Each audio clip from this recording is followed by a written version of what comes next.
اللہ تعالیٰ نے قرآن مجید فرقان حمید میں ارشاد فرمایا ہے کہ فاسألوا اہل الذکر ان کنتم لا تعلمون۔ اگر تمہیں کسی بات کا علم نہ ہو تو اہل علم سے سوال کر لیا کرو، اہل ذکر سے پوچھ لیا کرو۔ سوال کرنا بڑا اچھا عمل ہے، لیکن سوال صرف ضرورت کے وقت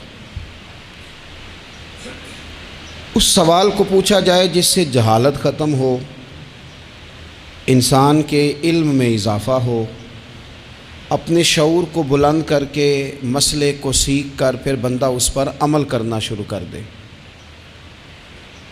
نبی پاک صلی اللہ تعالیٰ علیہ وسلم کے صحابہ حضور سے سوالات کرتے تھے۔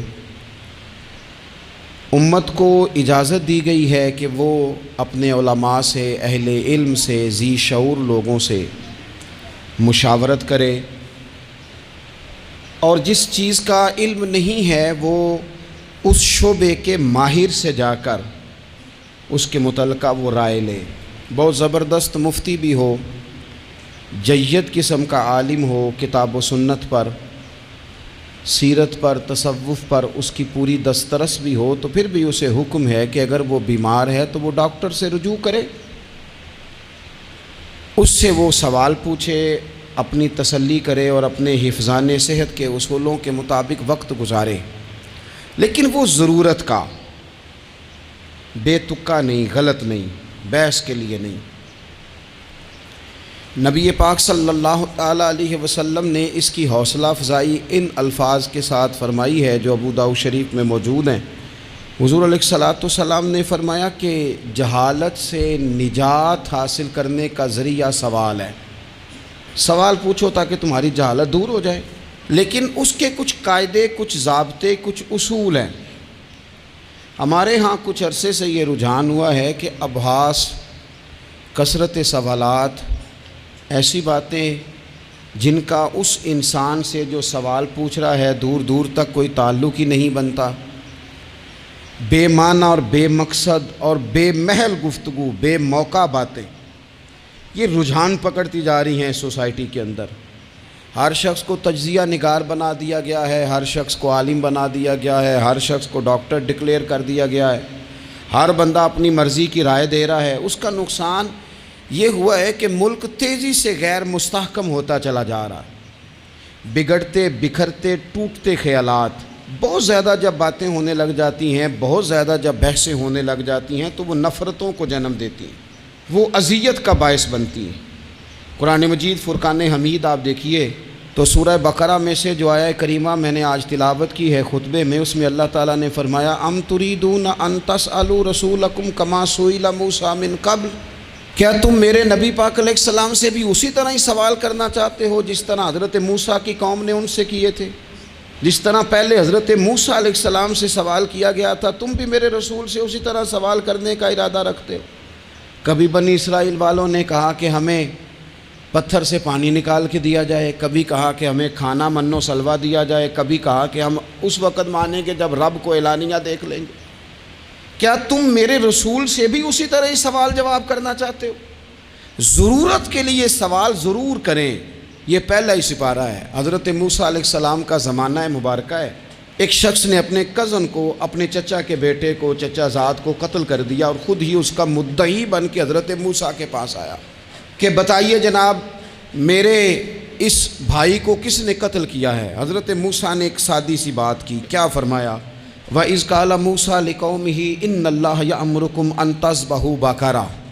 حضرت موسیٰ علیہ السلام نے اپنی قوم سے کہا کہ اللہ تمہیں حکم دیتا ہے کہ ایک گائے ذبح کرو، گائے کا کچھ حصہ مقتول کو مارو، وہ خود اٹھ کے بتا دے گا مجھے کس نے قتل کیا ہے۔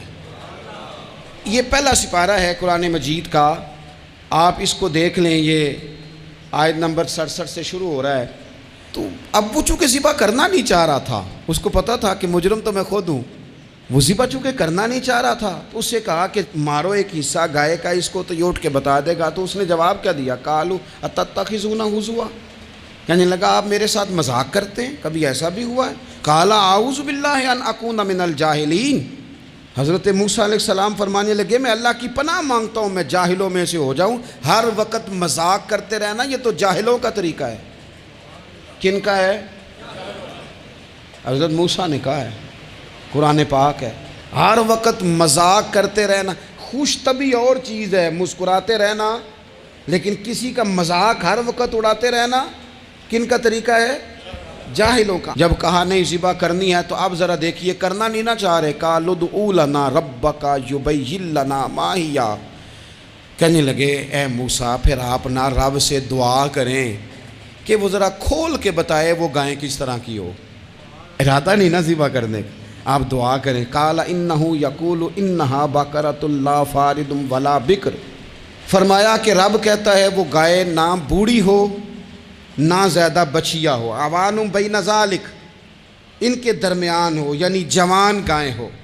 فافعلوا ما تؤمرون، کرو جس کا تمہیں حکم دیا جا رہا ہے۔ قالوا ادع لنا ربک یبین لنا ما لونھا، لو اگلی بات سن لو، کہنے لگے آپ دعا کریں رب سے کہ وہ کھول کے بتائے اس کا رنگ کس طرح کا ہو، رنگ بتائیں کس طرح کا ہو۔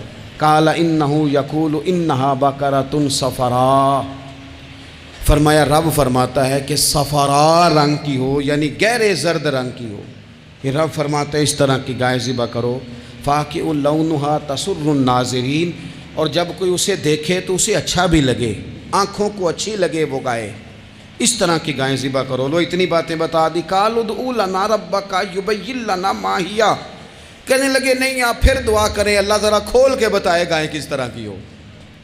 ان البقرہ تشابہ علینا، ہمیں ذرا گائیں پر شبہ پڑ گیا ہے کس طرح کی ذبح کرنی چاہیے۔ وَإِنَّا انشاءاللہ لمہتدون، اگر اللہ نے چاہا تو ضرور ہم ہدایت پا جائیں گے۔ پھر اللہ تعالیٰ نے فرمایا کہ قال انہ یقول انہا بقرۃ لا ذلول تثیر الارض، گائیں اس طرح کی ہو کہ وہ کبھی کھیتی میں نہ چلائی گئی ہو، یعنی اس کو کبھی کام نہ اس سے لیا گیا ہو۔ بیل کو لوگ لگاتے تھے نا، جو کام آج ٹریکٹر سے لیا جاتا ہے وہ گائے بیل سے لیا جاتا تھا، تو وہ کھیتی باڑی کے کام نہ اس کو لگایا گیا ہو۔ ولا تسقی الحرث، اور نہ اس سے پانی نکالا گیا ہو، نہ کھیت چلانے ہل چلانے میں لگائی گئی ہو، اور وہ جو کنواں ہوتا تھا جس کے گرد گائیں گھومتی تھی، تو کہا وہ بھی کام اس نے نہ کیا ہو گائے نے۔ مسلمۃ لا شیۃ فیہا، وہ ہر عیب سے پاک ہونی چاہیے۔ قالوا الآن جئت بالحق،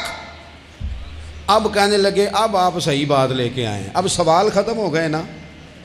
کہنے لگے اب آپ بات فذبحوہا، انہوں نے ذبح کر دی۔ وما کادوا یفعلون، پر ایسا کرتے نظر آتے، لگتا نہیں تھا کریں گے ذبح پر ذبح۔ اچھا یہ گائیں پھر ملی کیسے؟ امام خازن کہتے ہیں کہ ایک نیک آدمی تھا، تو اس کا آخری وقت آ گیا، تو اس کے پاس جو کل جمع پونجی تھی وہ ایک بچیا تھی، گائیں کی بچی، بچیا ویڑی، اس کے پاس وہ ایک بچیا تھی صرف۔ تو اس نے اس طرح کیا کہ اس کی گردن پر ایک مہر لگائی، اللہ کے نام پر بطور امانت اس نے اس کو جنگل میں چھوڑا، کہا یا اللہ میرا بیٹا ایک ہی ہے وہ بھی چھوٹا ہے، اس کی حفاظت کرنا اور میرے بیٹے کو پہنچا دینا۔ بچہ بالغ ہو گیا، اس کی ماں نے کہا بیٹا جو امانتیں رب کے پاس رکھوائی جائیں نا ان میں خیانتیں نہیں ہوا کرتی، جا کے جنگل میں آواز دے تیری گائے واپس آ جائے گی۔ اس نے جا کے جنگل میں آواز دی کہ وہ جو میرے باپ نے امانت رکھوائی تھی وہ کدھر ہے؟ وہ نشان لگی ہوئی گائیں دوڑتی ہوئی اس کے پاس آئی۔ واللہ خیر الرازقین، جب رب بندوبست کرے، جب اللہ بندوبست کرے تو پھر معاملہ اور ہوتا ہے۔ وہ گائے آ گئی، اب اس نے کیا کیا اس نوجوان نے کہ وہ گائے گھر لایا، ماں سے آ کے کہا کہ اماں یہ تو اللہ نے فضل کر دیا۔ ماں کہنے لگی پتر حالات ہمارے خراب ہیں، منڈی میں لے جا اسے بیچ دے، لیکن سودا میری مرضی کے بغیر طے نہ کرنا۔ کس کی مرضی کے بغیر؟ کس کی؟ اماں کی مرضی۔ اور سنو یار، تھے کچھ لوگ جن کو لوگوں نے تانے بھی دیے کہ تم ماں کے پیچھے لگ گیا ہے، لوگوں نے بڑا کچھ کہا، پر جو ماں کی مرضی پہ لگیں ناکام نہیں ہوتے زندگی میں۔ یہ دیکھو ماں کی مرضی پہ لگا، اس کی قیمت کتنی تھی گائے کی؟ بڑی مہنگی تھی، پر 3 دینار کی تھی۔ منڈی میں لے گیا، 3 دینار اس کی قیمت لگ گئی۔ تو ماں نے کہا تھا میری مرضی کے بغیر سودا نہ کرنا، اب بچے تو نہیں نا مانتے، اماں کو کیا پتا باہر بزنس کیا ہے، لین دین کیا ہے، پر ماں نے کہا تھا میری مرضی، بندہ دے رہا ہے اسے 3 دینار، اس نے کہا جی میں نے طے تب کرنا ہے، ڈن تب کرنا ہے، پہلے اماں سے پوچھنا ہے۔ گھر جا کے اماں سے پوچھا، اماں کہنے لگی دے دے، واپس آیا تو اس نے کہا کہ میں 6 دینار دیتا ہوں پر میری شرط ہے، ماں سے نہیں پوچھنا۔ اس نے کہا تو 12 بھی دے، ڈن تب بھی ہونا ہے جب اماں نے کہنا ہے۔ وہ جب اس طرح کی اس نے گفتگو کی، واپس اپنی والدہ کے پاس گئے، کہنے لگے اماں سمجھ نہیں آتی، 3 دینار کی گائیں بندہ 12 میں خریدنے کو تیار ہے، شرط لگاتا ہے کہ اماں سے نہیں پوچھنا۔ تو والدہ کہنے لگی پتر پہلے اس سے جا کے پوچھ کیا وہ ہے کون، یہ کوئی روحانی معاملہ ہے، کوئی غیبی مدد ہے، پوچھ۔ اس سے جا کے پوچھا تو وہ کہنے لگا میں تو فرشتہ ہوں اللہ کا، تو نے گائیں بیچنی نہیں، اس لیے کہ تیرا باپ بھی نیک ہے، تیری ماں بھی نیک ہے، رب تیرے رزق میں برکت پیدا فرمانا چاہتا ہے۔ ماں باپ نیک ہونا رزق میں برکت ہو جاتی ہے، ماں باپ نیک ہوں، ان کی صالحیت کا اثر پہنچتا ہے بچوں تک، رزق حلال کما کے لانے والے ہوں تو گھر میں برکت ہوتی ہے۔ جا کے کہا کہ تیرے ماں باپ نیک تھے، اسے نہ بیچنا گائے کو، تو کیا کریں؟ کہنے لگے بنی اسرائیل والے سوال کر کر کے خود مشکل میں آ گئے۔ اب وہ ایسی گائے جو جوان بھی ہو، یہاں تو ہر غریب آدمی اپنی گائیں یہاں لگا دیتا ہے، کھیتی باڑی میں یہاں لگا دیتا ہے، کنویں میں پانی نکالنے میں، تو یہاں تو ہر ایک کی گائیں، تو ایسی گائیں جس کا رنگ بھی اتنا پیارا ہو، زیادہ بوڑھی زیادہ بچی بھی نہ ہو، اور ابھی تک کھیت میں بھی نہ لگی ہو، وہ سوائے تیرے کہیں نہیں ہے۔ اس نے کہا چل پھر مہربانی کر بتا میں کتنے کو دوں گائیں، اگر وہ آ جائیں تو کتنے کو بیچنی ہے؟ اسے کہنا کوئی نہیں، ریٹ تو زیادہ کرنا ہی نہیں، ان سے کہنا گائے کے اندر سے گوشت نکال دیں اور جتنا گوشت ہے اتنے پیسے بھر دیں، اس کی کھلڑی بھر دیں۔ اب وہ بنی اسرائیل والے ڈھونڈتے پہنچ گئے، کہا جناب گائیں 3 دینار کیا 6 لے لو۔ اس نے کہا نہ بھائی، ذبح کروں گا، گوشت نکالوں گا، جتنا وزن گوشت کا اتنے پیسے بھرو گے کھال میں تو پھر گائے تمہیں ملے گی۔ اب مجبور تھے، کیا کرتے؟ ابن کثیر حدیث لائے ہیں، امام سیوطی نے در منصور میں بھی لکھی ہے، نبی پاک صلی اللہ علیہ وسلم نے فرمایا سنو جوانوں اور اسے دل کی تختی پہ لکھو، نبی پاک علیہ السلام نے فرمایا اگر بنی اسرائیل والے زیادہ سوال نہ کرتے تو اتنی مشکل کا شکار نہ ہوتے۔ انہوں نے سوال اتنے کیے کہ چارہ نہیں ہے اب ان کے لیے، چارہ نہیں ہے اب ان کے لیے کہ یہ ادھر ادھر جا سکے، مجبوری بن گئی، یہی گائے خریدنی ہے، یہی لے جانی ہے۔ اب اتنا سارا مال جمع کر کے وہ گائے خریدی، ذبح کی، تو مقتول کو جب اس کا ایک حصہ مارا تو اس نے اٹھ کے کہہ دیا یہ جو مدعی بنا ہوا ہے نا، یہی تو میرا قاتل ہے، یہی تو میرا قاتل ہے، یہی تو ہے جس نے یہ سارا کام کیا ہے۔ تو زیادہ سوالات کرنا، بہت زیادہ سوالات کرنا، ہر وقت بحث میں رہنا، نبی پاک صلی اللہ تعالیٰ علیہ وسلم نے منع فرمایا، اور میرے رسول پاک علیہ السلام نے فرمایا یاد رکھو 3 چیزوں سے ہمیشہ بچو، بخاری مسلم میں موجود ہے۔ ایک تو فرمایا کثرت کیلو کال سے بچو، زیادہ بحث نہ کرو، اور دوسرا حضور علیہ السلام نے فرمایا مال کو ضائع کرنے سے بچو، اور تیسرا فرمایا زیادہ سوال نہ کیا کرو، زیادہ سوال نہ کیا کرو۔ ایک مقام پہ نبی پاک علیہ السلام نے فرمایا حج فرض ہے۔ ایک صاحب نے اٹھ کے پوچھا حضور ہر سال؟ حضور خاموش ہو گئے۔ پھر پوچھا حضور ہر سال؟ سرکار خاموش ہو گئے۔ تیسری بار پھر پوچھا حضور ہر سال؟ نبی پاک علیہ السلام نے فرمایا زیادہ سوال نہ کیا کرو، میرے منہ سے نکل جاتا نا ہر سال فرض ہے تو رب نے ہر سال فرض کر دینا تھا، تمہارے لیے مشکل ہوتی۔ اور فرمایا جس چیز کے لیے میں تمہیں حکم دوں وہ کر دیا کرو، اور جس چیز میں تمہیں آزاد کر دوں اس میں آزاد ہو جایا کرو، زیادہ باریکیوں میں نہ جایا کرو۔ جن لوگوں نے بھی باریک بن کے چیزیں ڈسکس کرنی چاہی نا، الجھ گئے، تنگ آ گئے، اور جو کسی ایک دروازے کے فقیر تھے، ایک دروازے کے فقیر تھے، ایک دروازے کے فقیر تھے، کسی ایک راہ سے خیرات لیتے تھے، زیادہ الجھاؤ نہیں پیدا کیا انہوں نے۔ میں کہہ چکا ہوں علم حاصل کرنے کے لیے سوال ضرور کریں، لیکن بحث کے لیے اور الجھاؤ پیدا کرنے کے لیے، نئی سے نئی راہ تلاش کرنے کے لیے، یہ بات درست نہیں ہے۔ بلکہ بخاری مسلم میں ایک حدیث ہے جس کو پڑھ کے انسان بار بار سوچنے پہ مجبور ہو جاتا ہے کہ اس طرح بھی ہوتا ہے۔ حضرت انس بن مالک رضی اللہ تعالیٰ عنہ ارشاد فرماتے ہیں، ہم سب حضور کی بارگاہ میں بیٹھے تھے، بخاری مسلم ہے، نبی پاک علیہ السلام تشریف فرما تھے، حضور کی عادت مبارکہ تھی، جہاں موقع آیا حضور بیٹھ گئے۔ حضور زمین پہ جلوہ فراز تھے، صحابہ کرام نے سوال پوچھنے شروع کیے، یہ بھی بتائیں، یہ بھی بتائیں۔ کچھ نوجوان تھے، انہوں نے کچھ سوالات شروع کیے، انہوں نے بہت زیادہ سوالات کیے کثرت سے۔ تو حضرت انس بن مالک رضی اللہ تعالیٰ عنہ فرماتے ہیں بہت سوالات، جب زیادہ سوال ہو گئے نا، اللہ کے رسول صلی اللہ علیہ وسلم اٹھ کے نا ممبر پہ بیٹھ گئے، فرمایا پوچھو جو تمہارا جی چاہتا ہے میں بتاؤں گا، پوچھو، کرو سوال کرو۔ ایک شخص نے اٹھ کے عرض کی یا رسول اللہ میرا باپ کون ہے؟ فرمایا حذیفہ۔ دو لوگ اور اٹھے، یا رسول اللہ ہمیں لوگ تانے دیتے ہمارا باپ۔ فرمایا تمہارا باپ وہی ہے جس کی طرف تم منسوب ہو، اسی باپ کی جائز اولاد ہو۔ ایک بندہ اور اٹھا، اس کا لہجہ بھی کچھ اس طرح کا تھا، کہنے لگا حضور میں جنت میں جاؤں گا کہ جہنم میں؟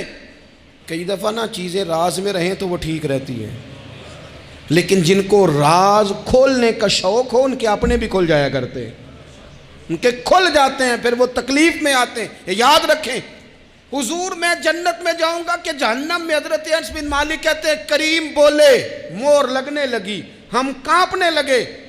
حضور نے فرمایا تو جہنم میں جائے گا، دوزخی ہے تو۔ بس جب وہ سناٹا چھا گیا، اب ڈر تھا کہ کچھ اور باتیں نہ، یہ کثرت سوالات کی وجہ سے حضور ناراض ہو گئے۔ کہتے ہیں فٹافٹ حضرت عمر اٹھے، فٹافٹ، اور کوئی معافی نہیں مانگی، کوئی بات نہیں کی۔ جناب عمر تھے نا، آئے عمر تیرے جملوں پہ مر جاؤں، ان راہوں پہ قربان جہاں سے عمر چلتے تھے۔ ہر حکمران تیری بات کرتا ہے، پر عمر تیرے ایک ایک فیصلے پہ میری اولادیں قربان۔ ایسا بھی شخص کوئی پلٹ کے دنیا میں آئے گا جیسا خطاب کے گھر عمر پیدا ہوا۔